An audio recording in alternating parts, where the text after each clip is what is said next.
Certo che era utile, penso fosse una delle cose più utili qua in quartiere, anche come punto di riferimento per tante persone. Riaprire l'ufficio anagrafe di Via dei Vivarini a Ponte Vigo d'Arzere è una richiesta che parte dai cittadini di questo rione nord di Padova e noi siamo al loro fianco. L'ufficio è ormai chiuso da tempo, una chiusura che ha creato pesanti disagi perché ora manca un presidio dell'amministrazione in questa zona, perché si costringe chi non ha l'auto a uno spostamento lungo e difficile all'ufficio più vicino e chi ha l'auto a perdere tempo e denaro per andare in centro dove i parcheggi sono un miraggio. Aperto, c'era tanta gente qua che veniva, ma adesso sei chiuso. Sarebbe stato utile, sì, sarebbe stato utile.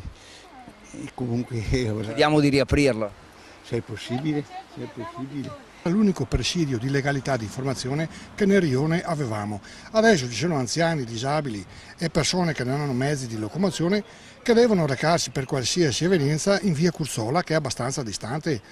Quantunque fosse una sola persona che si reca in una giornata a chiedere informazione, è un servizio dovuto alla popolazione. È distante, quello qua dietro al Belluno, ma è scomodo perché non ci sono autobus che passano, ce n'è uno. E così è unanime la richiesta sindaco-amministrazione, alla quale noi daremo voce anche nei prossimi giorni. Quello che chiedono i padovani è che venga restituito un servizio, anche solo per qualche ora alla settimana. Cosa chiediamo al sindaco? Di riaprirlo al più presto, sicuramente. Riaprire qua sarebbe comodissimo per quelli che abitano qua, che 2 volte alla settimana già allora andava bene. Insomma. Che lo apro ancora allora.